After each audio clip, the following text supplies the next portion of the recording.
Good evening, teachers, students, parents, and colleagues.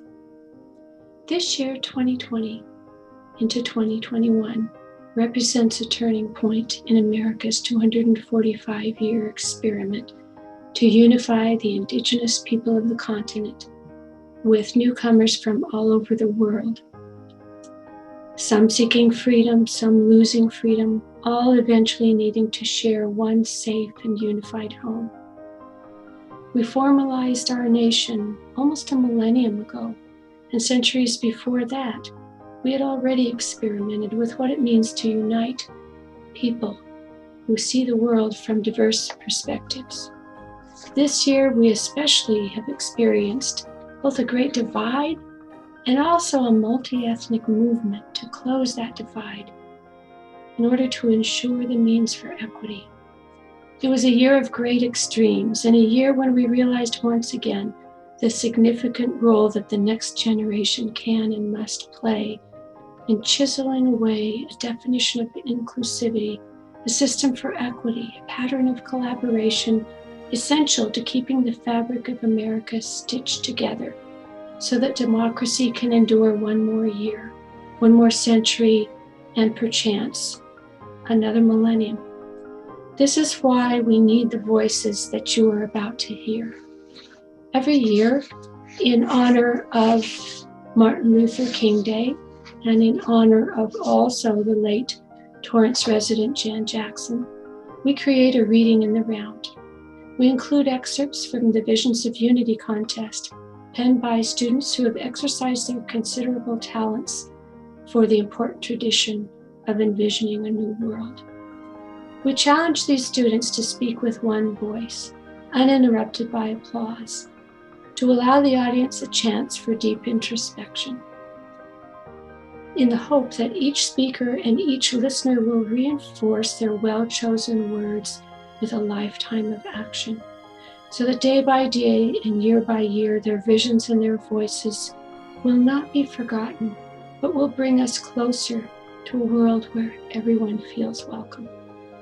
So with great pleasure, we bring to you the diverse ideas of these youth, spoken together in one singular voice of unity. Like a horrific cry in a silent room, whipping everlastingly continues somewhere in the distance. Crack, crack, crack. Domestic labor performed by trapped human beings maintaining the households of their masters, cooking, cleaning, serving meals, housekeeping, and taking care of children solely added to their history. Outward, lining the horizon of the Atlantic Ocean, is a rotten, tattered ship filled to the brim with slaves experiencing more than 40 days of adjustment to an unattractive, condemning odor. The year it all started, 1619, marked the commencement of millions being enslaved with no moral rationale. As the nation's derivative and heartless foundation, slaves supported the economy of the United States profoundly. The auctions, with humans auctioned off for prices sometimes reaching $40,000 in today's money, solely added to the atrocious enterprise and pure sadness. America as a whole would sustain its wealth, economy, and henceforth its stability. Heartbreaking is it to bear the thought that racism still lurks the world today. Contemporary times have seen many movements towards the fight for equality, including BLM, LGBTQ, women's rights, and many more.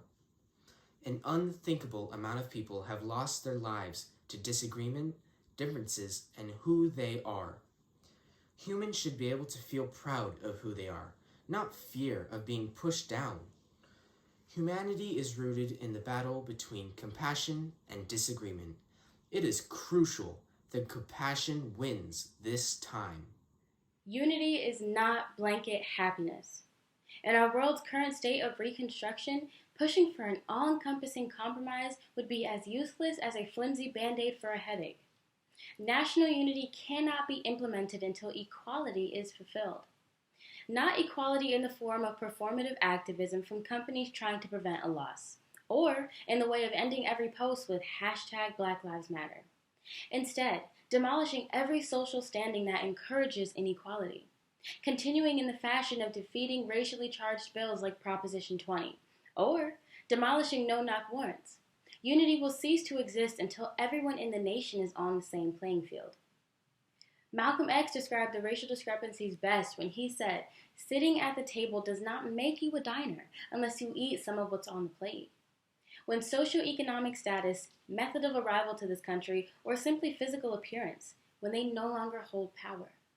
When those with brown skin stop being murdered by our police officers under the guise of fear, then we can have unity.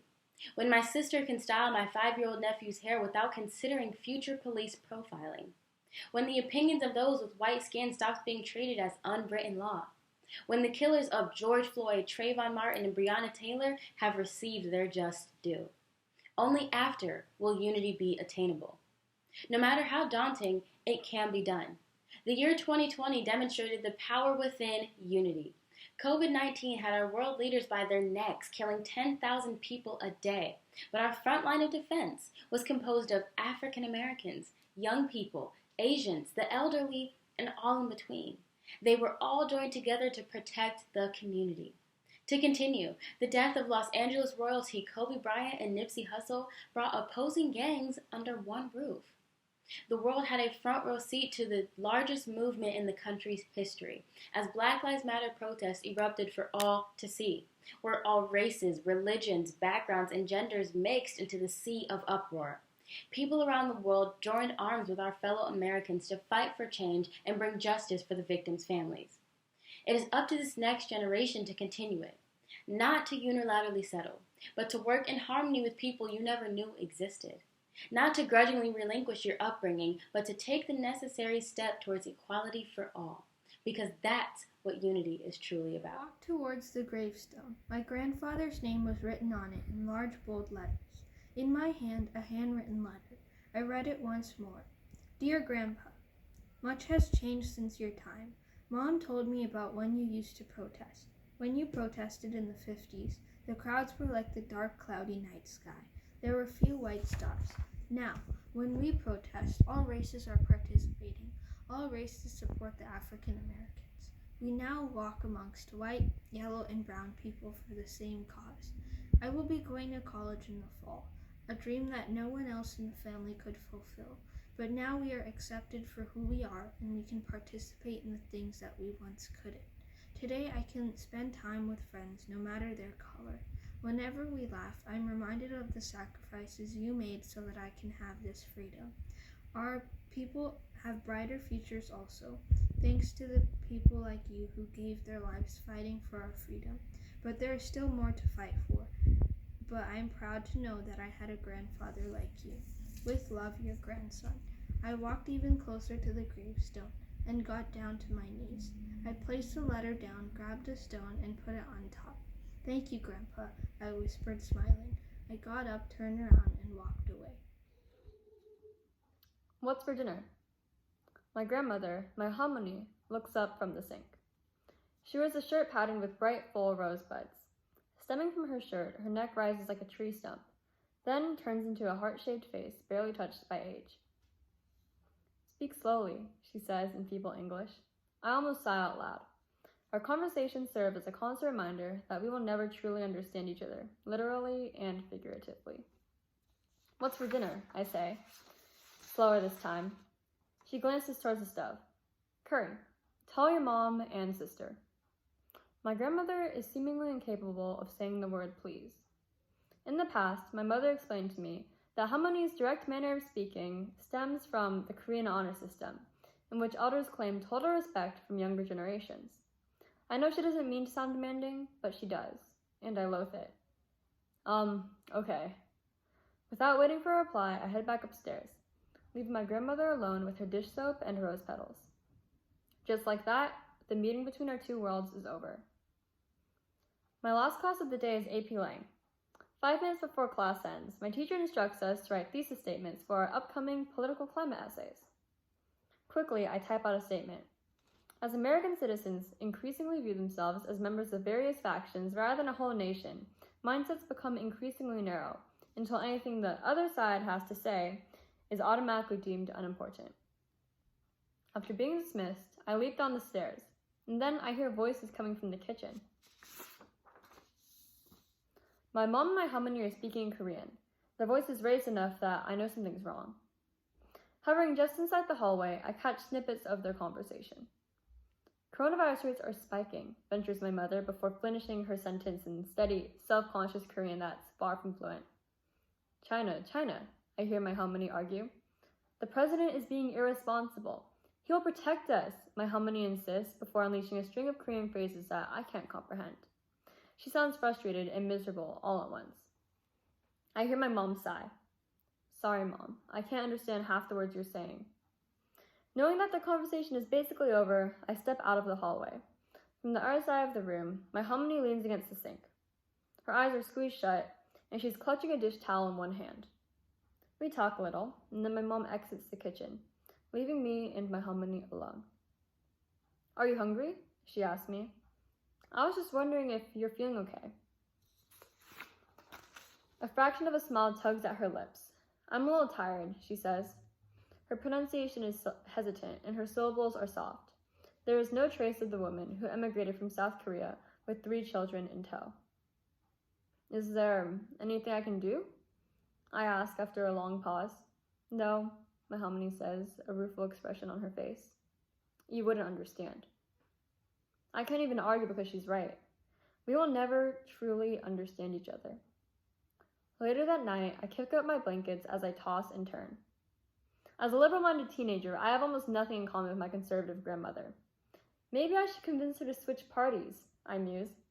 But then it occurs to me that she wouldn't appreciate that. In fact, it would just be disrespectful.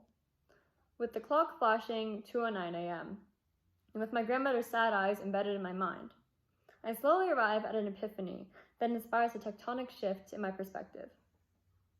In the United States, thousands of cultures, views, and ideas coexist. Instead of ostracizing those who are different, we should instead embrace the similarities that unite us. My grandmother and I are family. We share a heritage and a history. I eat her food and am blessed with an education she never got to partake in. And I sleep in the house she paid off with money she worked hard for. Maybe I'll never truly understand her, but at the end of the day, we are tied by a bond stronger than the stray threads that differentiate us. An idea in mind, I jump out of my bed and rush to the computer. I manage to type out a few sentences in Korean, and then I double-check my work with Google Translate. Then I send a text to my harmony. Harmony, I want to be a good granddaughter. Can I do the dishes with you tomorrow? Or maybe help make dinner? I love you. Every summer, Katie stayed at Popo's, her grandmother's house, while her parents worked nearby during the week. She loved to help in Popo's garden, pruning and watering pink lilies and the budding mogwa, fuzzy squash that grew abundantly in the sunny backyard. An old cedar fence lined Popo's backyard. Each iron-gray, dog-eared wooden panel had shrunk with time, exposing thin gaps into the yard of the taupe stucco house behind. It gave glimpses of life beyond her yard, but never enough to get a clear picture of the neighbors who lived there. One day, Katie was surprised to find the fence was gone. The wood was rotting, Popo explained. Like always, she spoke in English with a Cantonese accent. I asked the gardener to take it down. I'm getting a new fence put in by the end of summer. Be careful, Popo said, as Katie headed outside. There is no fence. The neighbors, we are not like them, was all she said. Katie was puzzled over this. Standing in the warm sun, she could clearly see the taupe stucco house with its windows and doors shut. Suddenly, Katie saw movement out of the corner of her eye. She heard the rustle of leaves and the scraping of shoes on pavement. Then a boy her age emerged from behind the house. He wore a cardinal red t-shirt, yellow gardening gloves, and a blue Dodgers baseball cap. He held a bucket in one hand and pruning shears in the other. Their eyes met. Hi, Katie ventured. Do you live over there? Yeah, he replied, smiling. I'm Joseph. Do you live over there? Is the lady your grandmother? She is. I'm Katie, and I come here every summer. Nice to meet you. Joseph nodded. Nice to meet you too. He gestured to her own pruning shears. Do you also like gardening? Katie grinned. For sure I do. Let me show you her mogwa plant. That's a cool vegetable. I've never seen that before, exclaimed Joseph, as they peered at the vine, with the green fuzzy melons nestled among the yellow blossoms.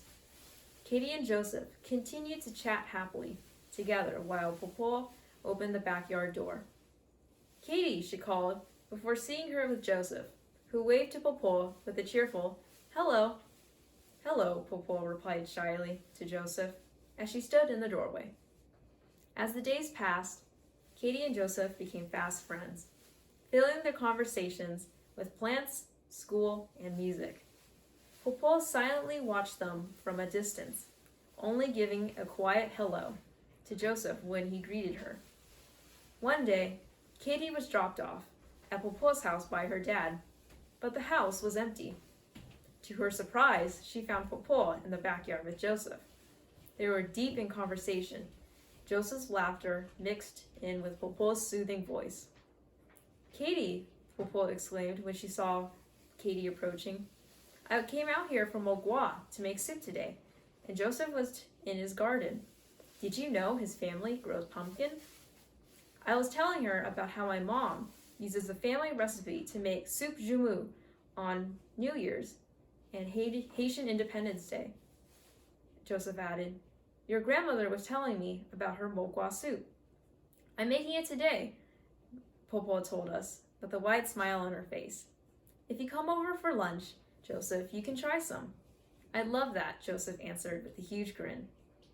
Weeks went by, and before long, it was the end of summer. Katie suddenly noticed that there was still no fence. Popo, what happened to the new fence for the backyard? She asked. I talked to Joseph's parents, and I changed my mind, she replied happily. Instead of a fence, we're putting in planter boxes. Now, Joseph and I can grow new plants together. This summer, a shared love of gardening and treasured family cooking brought Popo and Joseph's family together. With the removal of the brittle fence came a mutual appreciation for each other's cultures and traditions, and no one was fenced in any longer. Don't open the door for anyone. There are bad people out there that will harm you and take advantage of you. Don't trust the outsiders. The little girl's parents reminded her before heading to work, leaving her alone in a large glass house. The girl nodded, locking the door behind them as they left. The glass house stood alone on a tall hill, high enough to see the desolate city below. There was no shortage of entertainment in the house. The house had a library full of books as well as many computers to keep her busy. She did not care for the outside world as she indulged in the latest internet trends that kept her mind occupied. There are an increasing number of people on the streets, the news anchor reported. Evidently, there are numerous signs of racial prejudice as more African Americans are targeted in evictions. The girl switched the channel, not wanting to hear any more of the report when she heard a loud pounding at her door. She turned her head to see who interrupted her leisure. A haggard African-American boy stood against the door. His face was tired and his clothes were dirty and torn. The girl wanted to ignore him, but his earnest and desperate eyes told her otherwise. Why are you here? She asked. The boy could not hear her through the walls and mouthed two words. Help us. The girl shook her head. The male child frantically gestured at the doorknob, indicating that she should open the door. Seeing such urgency, the little girl became curious about what he wanted. She cautiously opened it slightly, allowing only a small crack to hear the boy. The boy exclaimed, Please help. My mother is sick and cannot work. Can you spare some food or money for medicine? The girl only shook her head. My mommy and daddy said not to trust anyone from the outside. Please, we will not hurt you. Just give us a little help and we will be grateful. The boy pointed to an alleyway below. There are people who huddle together because they don't have enough clothes and blankets to warm themselves in the cold night. He moved his finger near an abandoned building. Over there, people are scavenging for food in the trash because people don't have the money to buy. Hey you, what do you think you're doing? A sudden voice screamed. Below the hill, a small African-American boy is crying, clinging onto an apple snatched by a police officer. The child exclaimed, I don't mean to steal, but I'm so hungry. Get lost, the officer yelled. He kicked the boy in the stomach and stormed off. The boy above the hill flinched. The girl was completely shocked at such a sight. He's a police officer. Why did he do such a thing? The girl thought. You see that? the boy asked. By watching that, we are no better than the officer himself because we did nothing to stop it. The girl remained silent. After a few moments, she turned back into the house to find her piggy bank. She was going to use the money to save up for a new dress, but she found her aim to be insignificant. She ran to the boy, giving him all that she had saved up. Here, I hope this helps your mom, she said. The little boy teared up. Thank you so much. He walked unsteadily for a bit, then ran back down the hill. At dinner, the girl asked her parents, Mommy, Daddy, why don't you help people down the hill? They are bad people. They steal and are violent. People with dark skin are not good people, they simply replied. But it didn't look that way when the police officer kicked the little African-American boy. The boy must have stolen. He must have deserved it, they replied. The girl felt a lump in her throat. She felt suffocated, but what could she do? Suddenly, her phone rang with a new notification. A message from her favorite magazine said, Do you have a story to tell? Submit your story today. This was it. She would tell the tale of life beyond her glass house. This is called Why Not? The spikes under bridges, dividers on benches, have gained popularity amongst the ignorant. How immoral. They seek the same as you and I, a place to call home. They're kind, they're compassionate, they're generous, and yet you belittle them, see them as nothing. Are they not human too? If you met Zeke, you know what I mean. Monterey Bay, March 2017. I met a beautiful old man with a beautiful story, a medic in the Vietnam War. He saved countless lives, and yet you belittled him, pushed him to the street as if he is nothing. Zeke is not nothing. And still, he's singing on the street with a smile on his face, spreading his love to anyone who comes his way. They have their own story. They have their own voice, which is just as important as ours. Yet you belittle them, see them as nothing. But why not listen? Why not help instead of destruct? Instead of fixing a problem against them, why not create a solution with them? Why not? When I walked into my 4th-period robotics elective in 7th grade, I didn't know that I'd be going home in tears. In hindsight, I should have seen it coming.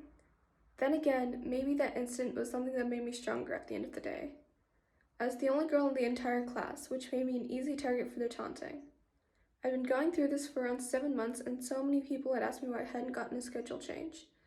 It was because I loved the whole process of building projects with a complicated machinery, of creating something that could help solve real-world problems, like when we're designing a form of footwear to help people with cerebral palsy walk better. It was a group project, and the group that needed an extra person was stuck with me. I went to go collect our half-finished project laying on the back counter of the class and hesitantly approached my group. Hey, I said timidly. My group looked up for where they were huddled around one guy's phone. I sighed exasperatedly, expecting to work alone again while the boys were distracted. Eventually, however, the boys set down their game and paid attention to what I was doing. They got more involved, holding parts in place while I tried to secure them and offering suggestions of their own, and I was thrilled at this abrupt turn of events. Should I get some more? I began, but broke off as the group of boys who frequently bothered me dropped their project on the desk next to ours, even though most of the desks around the room were unoccupied. I tried to focus on our project despite that, but the other group kept hollering into each other and bumping into us. Maybe we should move to another desk, someone in my group proposed. We gathered all our materials and moved to the opposite side of the room. Just as we set our project down, however, we saw the other boys also ambling towards us casually, clutching their project in their arms. We moved 3 more times, them trailing behind us each time. We can't keep on moving. We'll just waste all our class time, I said. Let's just ignore them. Then, they played deafening rap music on their phones, which the teacher ended up confiscating. I thought that would be it for them, that they would finally be discouraged and leave us alone. My hopes were proven in vain when they began to poke around at our project that we worked so hard on, popping the bubble wrap we were using for the boot and snapping the rubber bands that we were using to secure the project. Hey, stop that, the teacher yelled, looking positively livid. He directed them across the room and instructed them to stay there. Once again, I thought that would be it for their schemes, but they started calling at me and throwing crumpled papers at me. Hey, Brownie, yo Cocoa Puffs. I was horrified and humiliated. Nobody had ever called me out on my race before, and especially not in a demeaning way. I'm Indian and my skin is naturally dark, but I hadn't thought that defined me or could make me a target. I wasn't even the only person of color in that class. They just targeted me because I was the only girl, which also made this about my gender. The whole class stared silently in shock. "Leave me alone," I shrieked. "I haven't done anything to you. Why are you doing this?" The bell rang just then, and I sprinted from my class to my lunch spot with my friends. I burst into tears on the spot, explaining what had happened through heaving sobs as they comforted me and dealt with the bullies on my behalf, getting the principal involved. Now, that day served as a reminder of two things: that I could be unfairly treated because of my ethnicity and gender, and that I had really great friends. Act 1. How boring those brown eyes of yours. Jamie has no one to care about the world. The world, whole world, was only stretched giving smiles, sweaty long ponytails, and warm hugs. At the age of 10, she was only a child who spoke the word of innocence and carried herself with the reassurance of 1,000 kings. Eyes like hers, everything pure and innocent, with smiling crinkles and diamond glow, was something special. But Jamie was only a naive child with her beautiful eyes, ignorant to the world, cuddled in protective arms of her parents, and shielded within the little bubble. When Jamie hit puberty, her innocence of the world crumbled. She saw starlets made of velvet and silver, with fingertips casually draped across the world's ridges. They made kings bow and angels sigh. They walked with a confidence she was beginning to lose, and until the smoke she was beginning to grow wary of. But most importantly, they had eyes of crystal blue that Jamie just couldn't help but long for. Her eyes, with orbs of brown and everything pure, was meager compared to their large, luminous blue eyes. She knew it was wrong, but when she saw her dull brown orbs eyeing back at her in the mirror, she wanted to cry. Their lucid blue jewels represented everything she quite frankly couldn't change. Jamie always noticed their whispers when she brought her homemade sack lunch, filled with what she thought was delicious kimchi and rice. She saw how their smokes hung heavily through the dry air as they complimented her English. They always left Jamie with the taste of heartache. Because if Jamie was like them, with their golden hair and crystal orbs, then those dreaded feelings would finally disappear, right? Act 2. But oh darling, you knew all along you could never be them. Now Jamie is 19, with the innocence of a child long gone, and the rush of her teenage years trickling away. She no longer wanted to childishly chase after the backs of those blue-eyed starlets. Instead, she would turn and sprint after the culture, the food, the history she turned her back on oh so long ago. It was all there waiting for her, like stars splitting apart the skin of the night, the pure, so lightly sewn fabricated reality. And Jamie cried, saw for the sucker she was at age 15, who craved the thoughtless attention, what for the idiot she was who resented her beautiful eyes. Jamie was finally coming home. Jamie realized that all along those blue-eyed starlets' stained glass was cracked and broken. They were never the godly kings and queens she once envisioned. No, the ocean eyes and the golden locks didn't make her swoon with envy as they once did long ago. They were beautiful, but Jamie no longer longed to be them, for she welcomed that she too was honey sunshine muddled from the wild heavens. Jamie began to understand that the world was everything beautiful and ugly. The painfully real world was the hot whisper of uncertainty. Her growing pains clung, kissed, and intertwined within her soul as they finally made Jamie care about the world. I slipped on my trendiest and shortest outfit for the first day of my junior year at my new high school with one intention: to meet Aaron. I stalked him on Instagram and found that he was the one for me. A girl came up to me, and either I was sitting in her seat or she'll say, "You're pretty for an Asian." Wait, what? No one ever says that. Thanks? I took the compliment from Rebecca, the prettiest princess of them all, and headed towards my Algebra 2 class. Right then, the teacher had the audacity to ask me what X was equal to.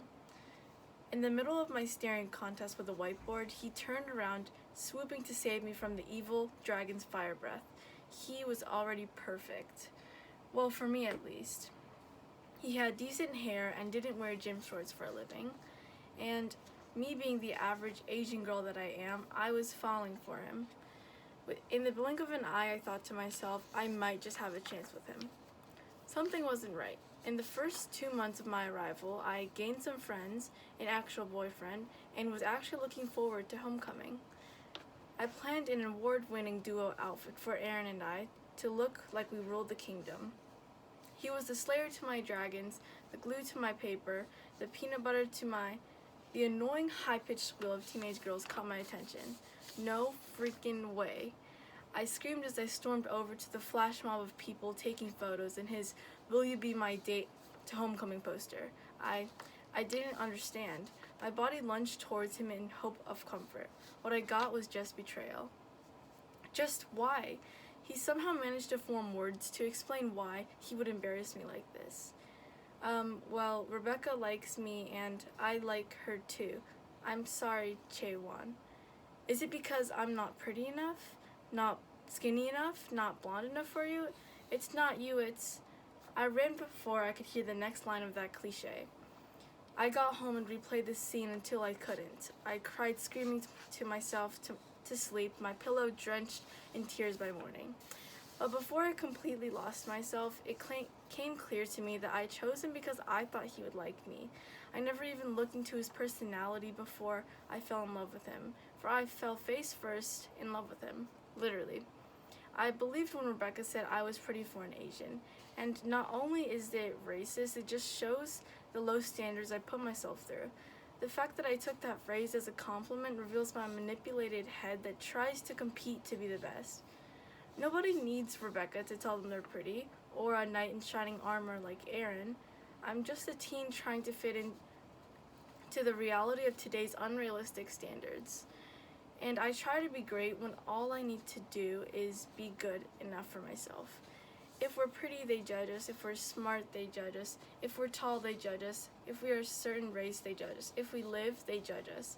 You can't choose whether people will judge you or not, but you can choose how you make your decisions off those judgments.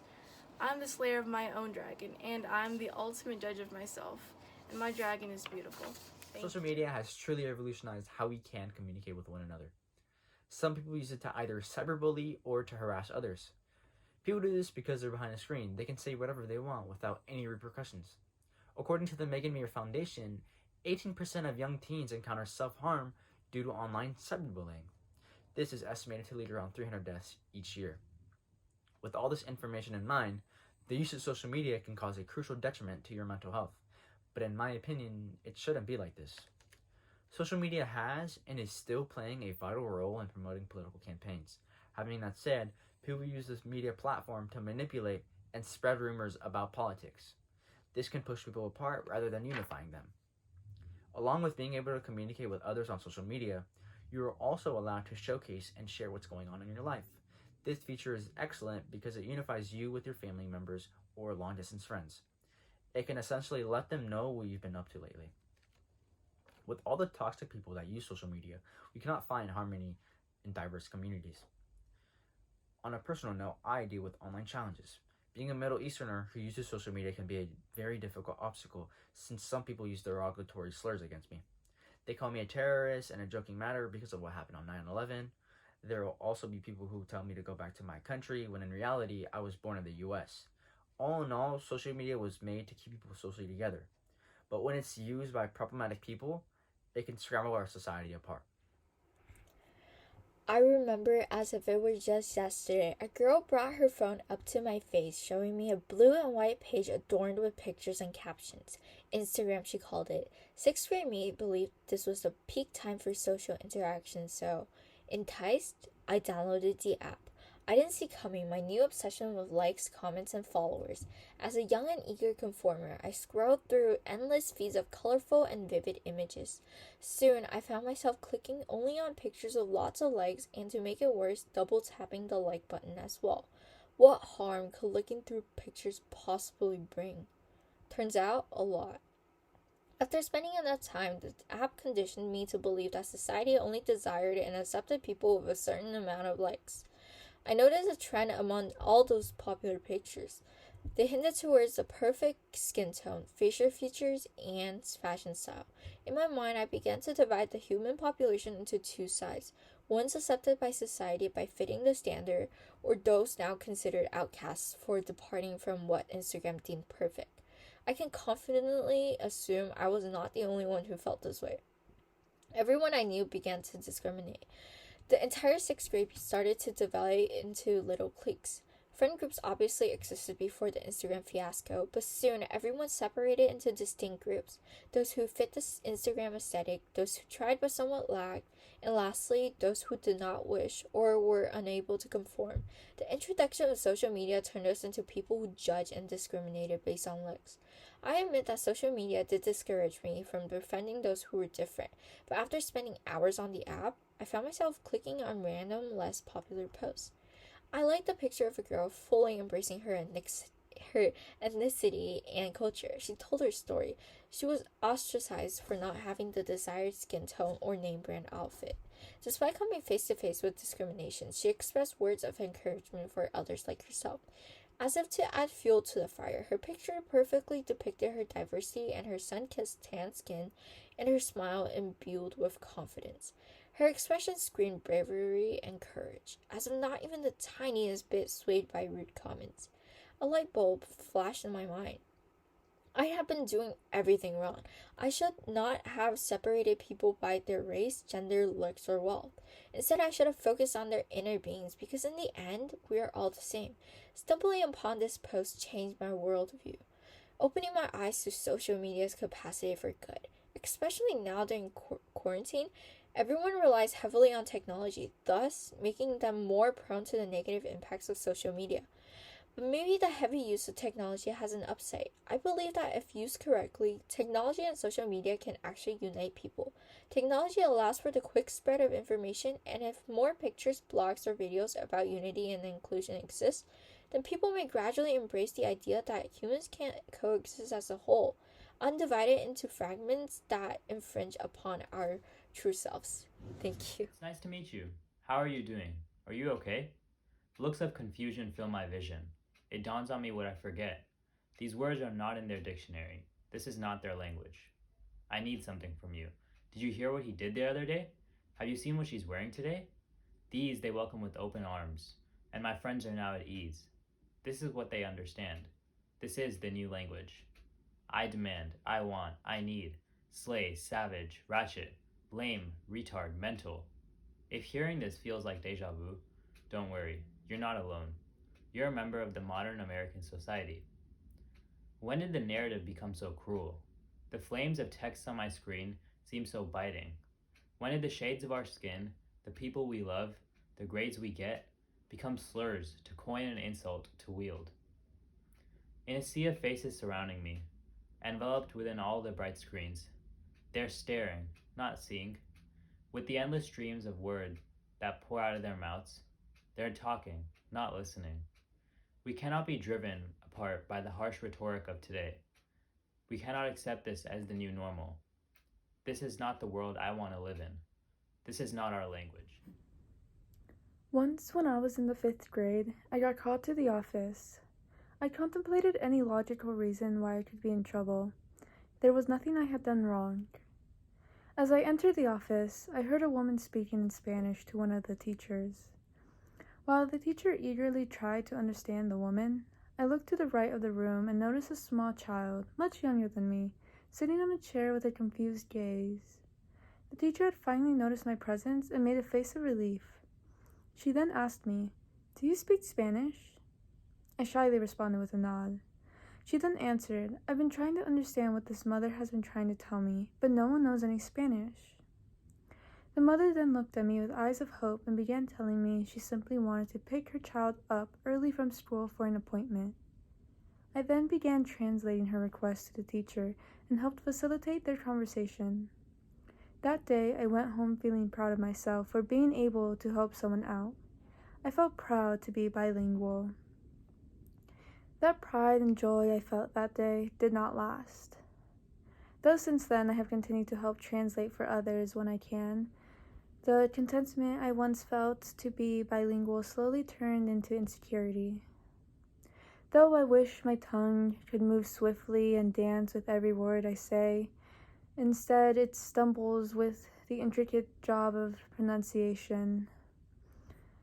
As I entered middle school, I noticed kids became insolent and adopted the intolerant beliefs of their parents. Oh, what a slippery slope intolerance can lead to. Kids would quickly pick up on my accent and ridicule me for it. I would be mocked for the way I spoke and how I stuttered. I became so insecure that I begged my parents to sign me up for speech therapy in the 7th grade. I did not want any trace of my Hispanic heritage. I felt embarrassed for speaking the language from the home countries of my parents, the same language that breaks any barriers between me and my family in Latin America, the same language that allows for me to communicate with thousands of more people than the average person. Today in America, minorities are harassed in stores, streets, parks, or even schools for speaking a second language. People have grown fearful of the words we speak simply because they do not understand them. They fear what they cannot comprehend. First, it's our language, then what we wear, then the color of one's skin. It starts with something as simple as making fun of an accent, but progresses to something as serious as a hate crime on the news. We are so unwilling to accept any views, any languages other than our own, because we allow this fear that we have of the unknown to dominate our actions. As a society, we must take on the individual duty to educate ourselves on the cultures and heritage of others. We must become tolerant of others and their beliefs in order for us to finally move forward. A girl stands in the middle of an asphalt blacktop, eyes crinkling in the September sun. It's her first day of middle school, and she is waiting for her name to be called off a roster. On paper, her Korean name is her middle name, Inne. It means patience. She waits. When the teacher gets to her name, he pauses, smiles, and calls her Nene. For a moment, she stands there, confused, until she realizes it's a joke. She tells herself this as the other students laugh with him. Her cheeks flush and her head hangs low as she walks to her assigned number on the pavement. She wonders why she feels more shame than anything. "That wasn't funny to you, was it?" the teacher says. She doesn't know how to respond. How can she? She is fighting back tears, desperately hoping no one notices. Her name is Patience, but it isn't forbearance that keeps her silent. She is just an 11-year-old girl on her first day of middle school, understanding for the first time that to the rest of the world, Inne does not sound like patience. It is a mess of foreign sounds best suited to set up a joke. A few years later, it follows her to Taekwondo, where she stands on the red and blue mat, barefoot, one of the few girls in her class. Her master asks for her Korean name, and when she tells him Inne, he pauses for a moment. "Are you sure?" It's her name, of course she's sure, but she runs to her father anyway to ask him what her Korean name is, as if she needs a reminder. Later, when she gets home, her mother explains that Inne is an odd Korean name, a word, never used as a name. "Maybe I should have named you Jihae," her mother says. Perhaps then her name would at least be common in Korean. Instead, it belongs nowhere, turned away at both shores, searching for some place to call home in the middle of the Pacific Ocean. The angry part of her dislikes how patience seems too much like helpless silence, but sometimes she forgets that forgiveness is harder than frustration. Her father was punched in the face and blamed for the Vietnam War. Her mother was called Chink. They named her Patience, perhaps as a reminder that there will always be wrongs to endure, perhaps as a call to forgive those wrongs. She has hated her name because it has brought her pain, but sometimes she forgets that unity is painful to achieve, that patience is painful to practice. She is caught between two cultures, tired of searching for a place to call home, unable to choose a side, and ready, finally, to offer patience. Saturday, November 30th, Fresno, 7 a.m. This was the biggest race of my life, the California State Championship. Runners swarmed around buildings looking to buy hoodies and shirts. Coaches frantically looked for race bibs as they set up giant billowing tents. Adrenaline rushed through my body, tingling from my toes in the thin racing shoes to my fingers tucked away in the pockets of my jacket. I took in the cold, biting air. I looked around the course. Everyone was ready to compete, but why did I feel out of place? I shook off the feeling. "Focus, Katie. This isn't the time to feel unsure. You need to race."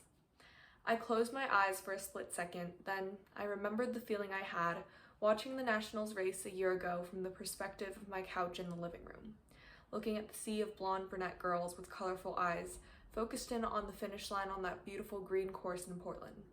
Looking everywhere, but never finding a girl like me. A girl with black, straight, boring hair. A girl with dark brown, plain eyes. Watching as a blonde girl crosses the finish line, raising her hands in triumph.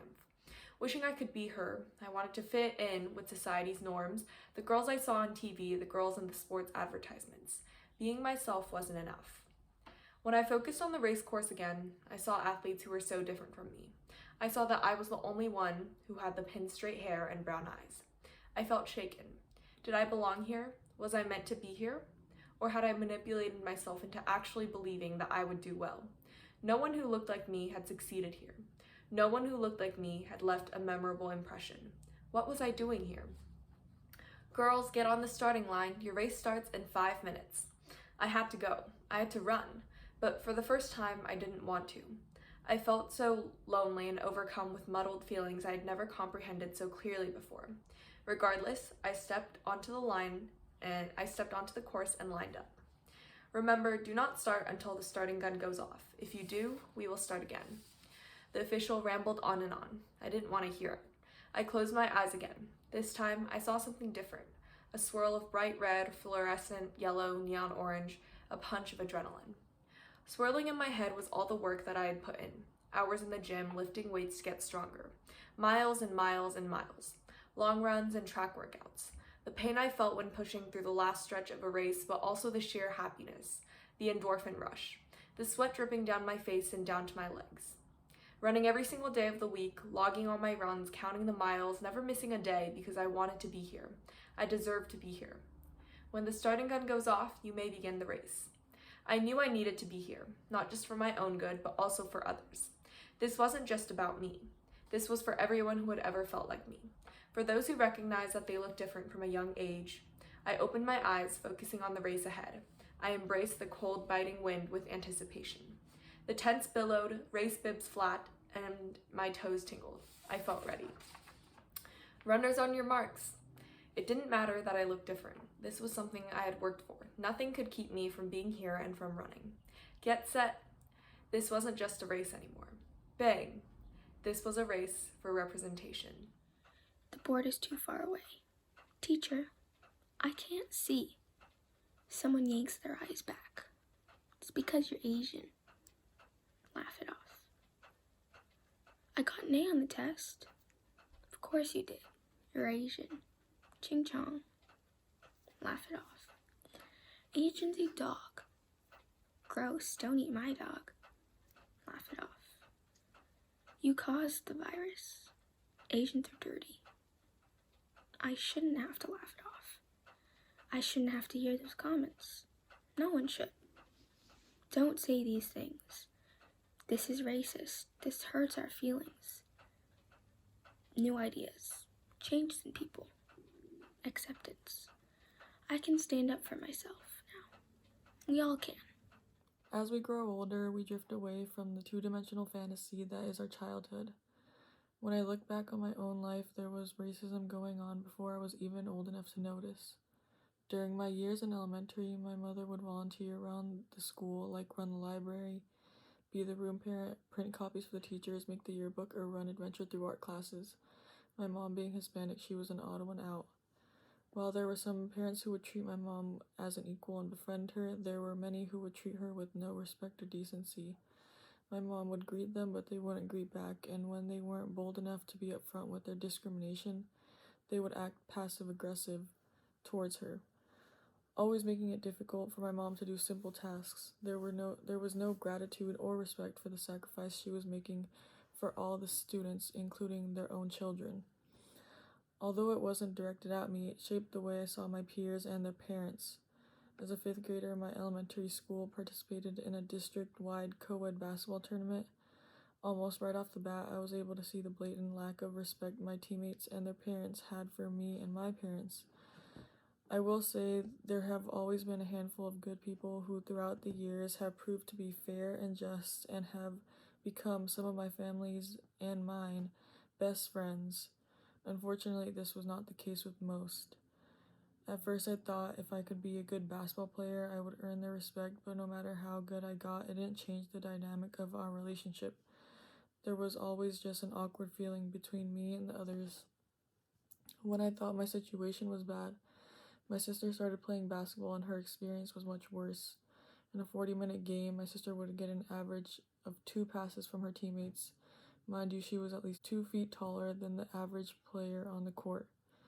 People can learn to be open-minded, respectful, and loving through the influence of others.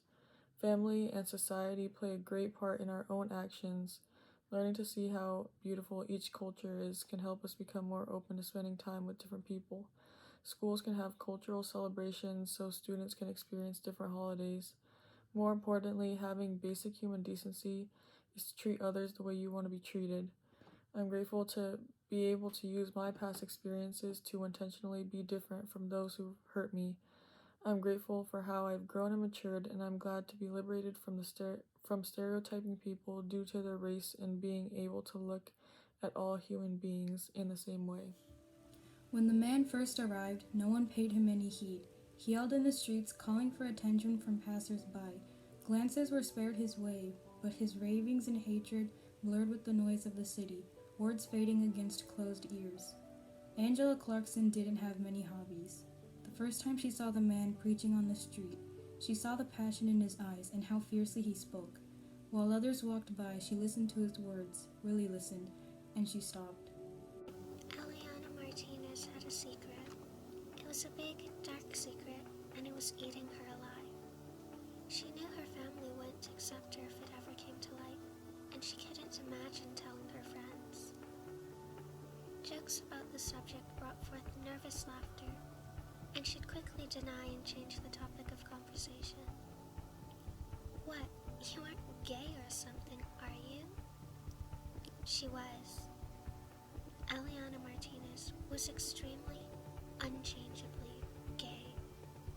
If just the thought of that wasn't terrifying enough, then the posters started showing up.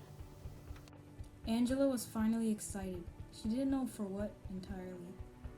But the man speaks so strongly she can't help but feel he definitely knows a lot more than she does.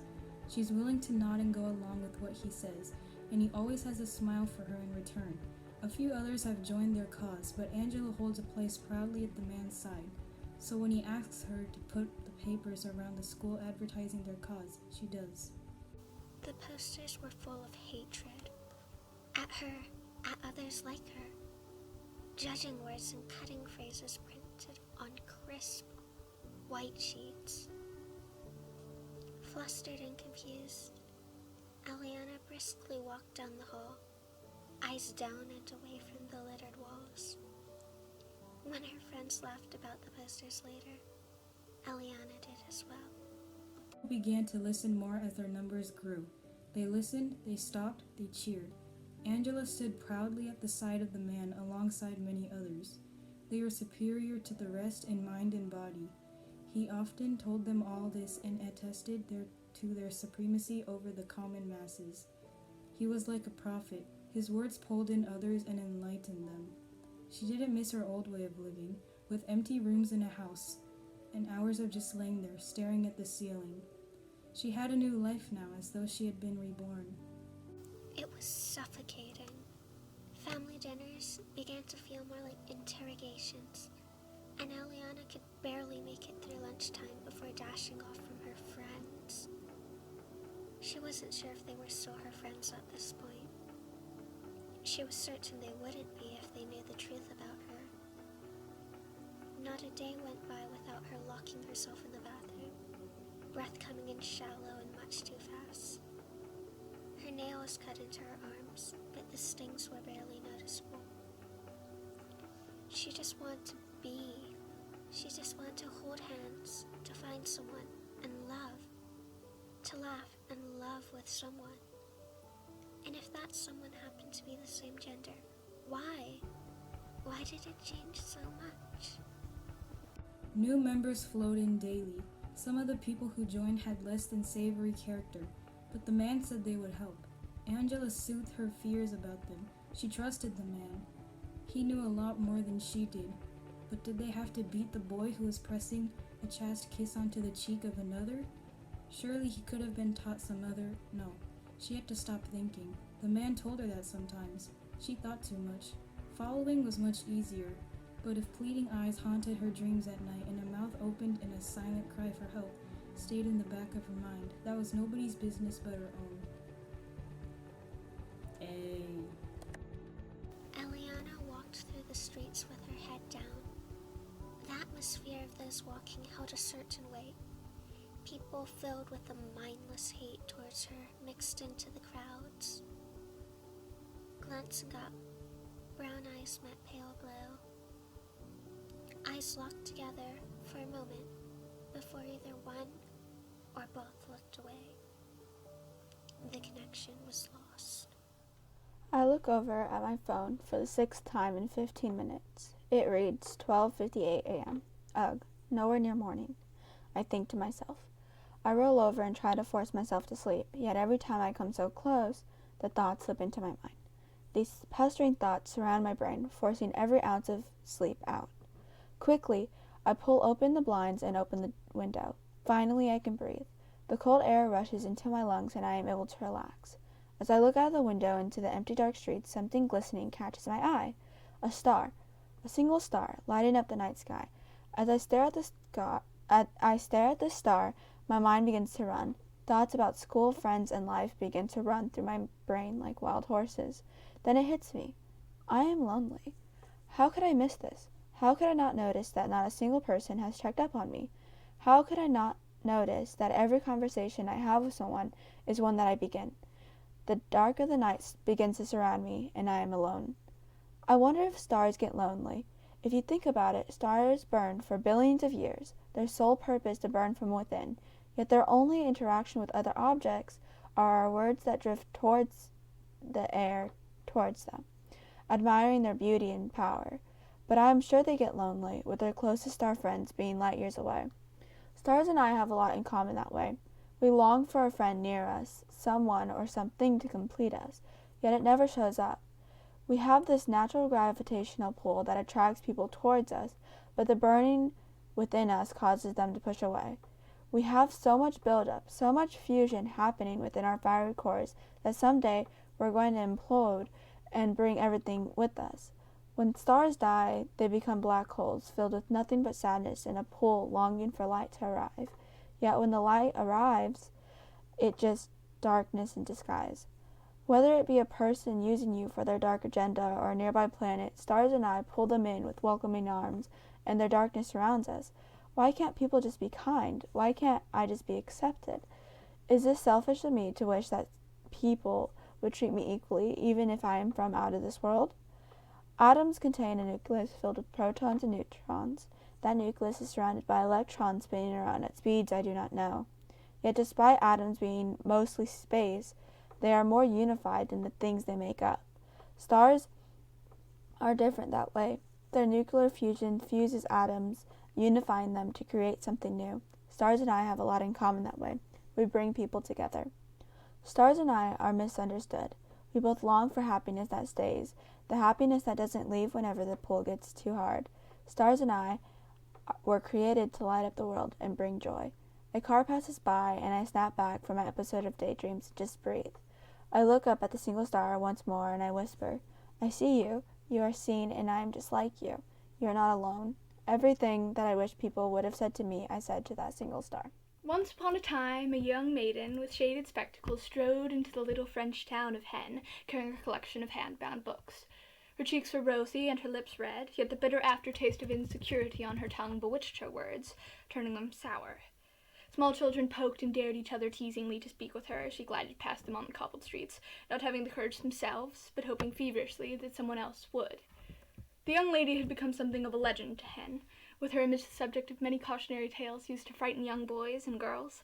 To some, she sold her soul to the devil for the gift of immortality, and was destined to roam the earth forever in search of others willing to sell. But to everyone in the town, she was simply known as L'Écrivain. When L'Écrivain entered the town square, she walked briskly to her table and began to methodically set up her books for selling. Nobody ever stepped within a meter of their table for fear their souls would be eaten, and none of the books were ever purchased. Still, the precision and care that L'Écrivain took with her setup, her fingers dancing along the covers of the books with motherly tenderness, made many linger a safe distance away. One day, A young black man with head held high and grin pasted imprecisely on his face to cover the fear in his eyes sauntered over and leaned on the table. So, come here often? He laughed nervously, the comedy of the words feeling foreign in his mouth. Akhavan didn't even glance up, just continued to set up her station. No. Do you recommend anything? Silence. They? He nodded his head towards the steadily growing crowd. They treat us the same. I just wanted you to know I understand what it's like. Akhavan's nonchalant attitude dissipated immediately as she stood abruptly, causing the tail to wail at the unforeseen movement. An excited murmur could be heard from the crowd as they prepared to see the soul cursed for angering the witch. Her mouth pursed as she ripped off her shades, staring directly into the man's ebony eyes. He felt himself drawn in, staring endlessly into a void of hatred, the flames of her soul licking the secrets of his mind. What he saw was a story of unimaginable heartbreak. Tears streamed freely from his eyes as his knees buckled under him, and he dropped to the floor, frozen in a perpetual scream. The rest of the townspeople thought it best to step around him rather than over, trying their best not to touch him at all. An expectant hush fell over the townspeople of Hen. Akhavan held her head down as her shoulders shook gently, her breathing growing sporadically into staccato beats, as if the girl were gently weeping. As this whimper turned into a sob, thick black tears oozed down her rosy cheeks and dripped onto the pages of her book, burning large, gaping holes into the words written there. She staggered to her feet, clawing at her face, blinded by the viscous inky tears as the skin on her face began to sizzle. "Help!" Akhavan's words sounded demonically distant. "Somebody, please!" The townspeople took a collective step back as Akhavan stumbled forwards, straight into the outstretched arms of a man who had risen, with head held high and eyes that no longer held fear, which sanctioned a horrified gasp from the crowd. He embraced her as she cried, holding her close so that they could feel each other's hearts beating synchronously for a long while. "What was her name?" he asked solemnly. "Bana. She looked just like you." She did, didn't she?" Akhavan smiled weakly. "She was beautiful." And the man was not lying, for even though her once rosy cheeks were streaked with burned and blistered skin, the woman was beautiful. Even though her eyes were filled with the sadness and grief of a mother who has lost her child, they sparked with renewed hope in the sunlight, and her lips were no longer poisoned with regret. They moved freely and with purpose when she spoke her next words. "Thank you for understanding." Endurance, the pain of diligence, where we were forced into a predicament, when all eyes are uneasy, as if we are not legitimate. They say we cannot cope, and all we can cling on to is hope. That in our hearts a fire burns and awaits time on its own to turn. So as the wind decides to blow and the moon directs the sea to roll, in order for our sadness to finally start, to extinguish the gentle beat of my heart. "People!" I call. "If all are to be equal, then why do they stall?" We battle our tears, but it falls far from their ears, and the reason, though mere, is quite direct but very unclear. In order for all to come together, we must be as transparent as the weather. We look up to the skies for the answer, but it seems to trickle farther and farther. For our dreams are no different than those of the ones that refuse us a hand. But no, a tear will finally fall, and with that, the light of day will call. A proclamation will reach us, and with that, an emancipation will seek us. So though we stagger and tremble weak, our generation will not stand to be labeled bleak. For it matters not the color of our skin, or how the sky chooses to glow, to jumble, or even to wear thin. The importance is who we choose to be. For our life matters, I guarantee. So stand straight and walk with pride. As our life matters, there's nothing to hide. It's a bright sunny day in Torrance, California. The rays of sunshine form shadows and tan blocks on my skin. I look out towards the beach and the fantastic view of the ocean. I would consider myself lucky to be here.